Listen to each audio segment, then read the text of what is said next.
Fala aí pessoal, eu sou Jorge Nicola, bem-vindos a mais um vídeo do canal. Sem perder tempo, pedir para deixar like, se inscrever no canal e ativar as notificações. Falar sobre o Flamengo e aquela liminar que envolvia a Libra e outros 8 clubes. Só para recapitular o caso, o Flamengo entrou na justiça pedindo que as cotas da Libra fossem bloqueadas, enquanto o Flamengo não conseguisse arrancar dos demais integrantes da Libra uma quantia financeira que ele achava justo. Pois bem, 66 milhões de reais foram bloqueados de outros clubes e atrapalharam demais o fluxo de pagamentos. Nessa quarta-feira, a desembargadora Lúcia Helena derrubou a liminar que bloqueava esses 66 milhões de reais.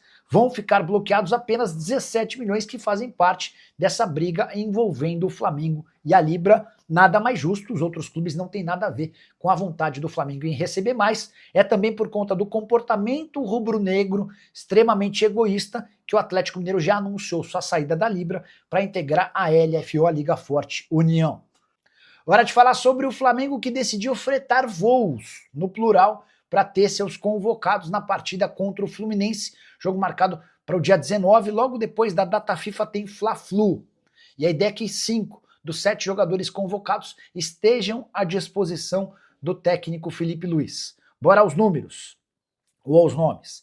Varela, Matias Vinha, Arrascaeta, Carrascal e Plata devem ficar à disposição e só não jogam se estiverem muito cansados. A estratégia do Flamengo é fretar voos para que jogadores da seleção do Uruguai, o Varela, o Matias Vinha e o Arrascaeta, da seleção colombiana, Carrascal, e da seleção equatoriana, Plata, estejam à disposição. Repito, o departamento médico é que vai definir se esses caras podem ou não jogar. Se eles tiverem atuado por suas seleções e estiverem muito cansados, serão vetados. Mas a ideia é criar uma estrutura para que o Flamengo possa contar com esses jogadores.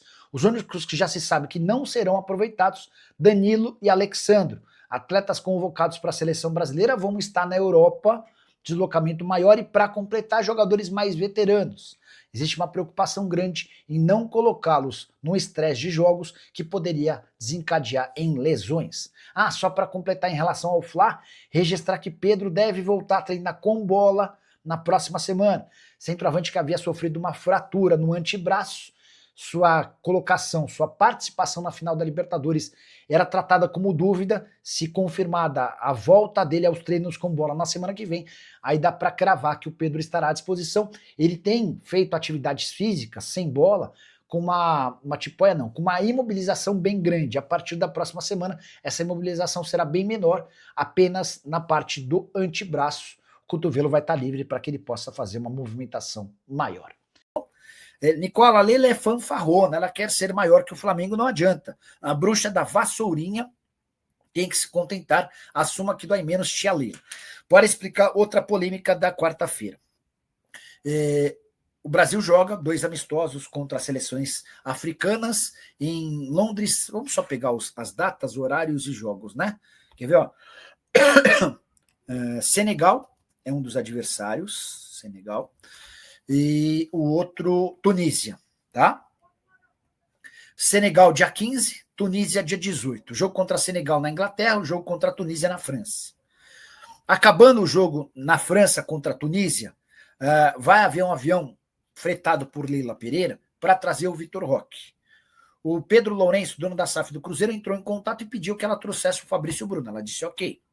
O Pedrinho, presidente do Vasco, entrou em contato com a Leila e pediu: você traz o Paulo Henrique? Ok. O pessoal do Grupo City entrou em contato com a Leila e pediu: você traz o Luciano Juba? Não tem problema. A Leila, inclusive, chegou a dizer,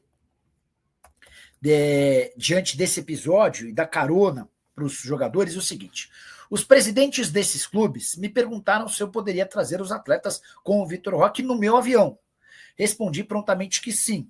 É esse espírito de cooperação que deveria nortear o futebol brasileiro. E aqui é cutucado no Flamengo, para quem ela não vai estender essa cortesia. O Danilo e o Alexandre, jogadores do Flamengo, estão com a seleção, vão voltar em outro voo, que não é particular, com escala, que vai demorar muito mais, e isso vai impedir que o Danilo e o Alexandre estejam à disposição do Flamengo no jogo contra o Fluminense no dia 19 de novembro.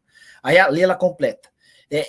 Vamos lá, então vou só voltar um pouquinho. É esse espírito de cooperação que deveria nortear o futebol brasileiro, e não o individualismo que alguns clubes e dirigentes insistem em demonstrar. numa clara crítica ao presidente do Flamengo, BAP, que, entre outras coisas, recorreu à justiça para bloquear um dinheiro que pertencia a todos os clubes da Libra. Você lembra, né? Eram 83 milhões. A desembargadora que cuidava do caso hoje derrubou a liminar que bloqueava 66 milhões. Então, Grêmio, Atlético, Palmeiras, São Paulo, todos os integrantes da Libra vão receber esses 66 milhões de acordo com a divisão. Outros 17 milhões vão seguir bloqueados porque fazem parte dessa disputa entre o Palmeiras, entre o Flamengo e a Libra, tá? O Reizê está perguntando sobre o julgamento do Bruno Henrique.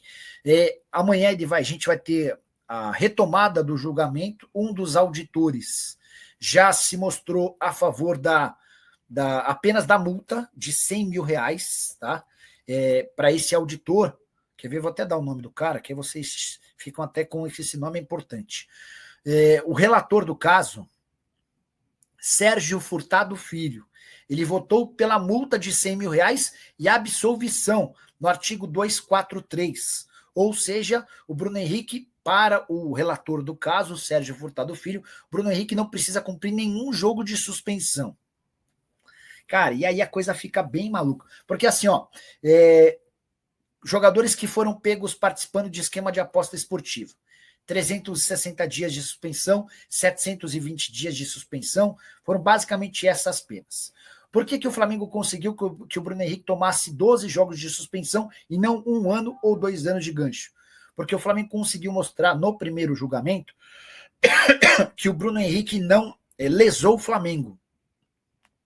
Os jogadores punidos com mais tempo, eles foram punidos por uma conduta antiesportiva, nada ética, mas também por burlarem as regras do jogo, mas também por lesarem o seu time. E o Flamengo deixou bem claro que o Flamengo não foi lesado, porque o Flamengo e o Bruno Henrique haviam combinado que ele tomaria esse cartão. Então a pena foi atenuada. Em vez de 1 ano ou 2 anos de suspensão, Bruno Henrique pegou 12 jogos. E esse relator do caso está votando para que ele não pegue absolutamente nada. Na retomada do julgamento, a gente vai ouvir os outros votos. São 4 as possibilidades. De o Bruno Henrique ter a sua suspensão revogada e ficar livre para jogar, dele ter essa suspensão de 12 jogos mantida, e aí ele vai começar a cumprir esses jogos nessa reta final de temporada, dele ter a sua pena aumentada, esse é um risco real, ou então, no último caso, de uma pena ser diminuída, mas ele ter de cumprir suspensão por 4, 6 jogos, ou alguma coisa nesse sentido, tá bom? O Adriano está em Jaboticabal, o Matheus Souza, Neymar vai rebaixar o Santos. Salve, torcedor do Flamengo, seja bem-vindo ao Flamengo News, todos os dias conteúdo exclusivo do Flamengo para vocês. Antes de mais nada, deixa seu like, se inscreve no canal, ative o sininho das notificações, assim você não perde nenhuma notícia do Mengão. O Flamengo que procura reforços para a próxima temporada. E o John Arias é o jogador aí que interessa a diretoria do Flamengo, segundo informações de setoristas que cobrem o time do Mengão. Felipe Luiz, inclusive, aprova a chegada do John Arias no Flamengo. Deixa sua opinião, deixa seu comentário. Deus abençoe cada um de vocês. Muito obrigado pela audiência. Tamo junto, forte abraço e vamos, Mengão!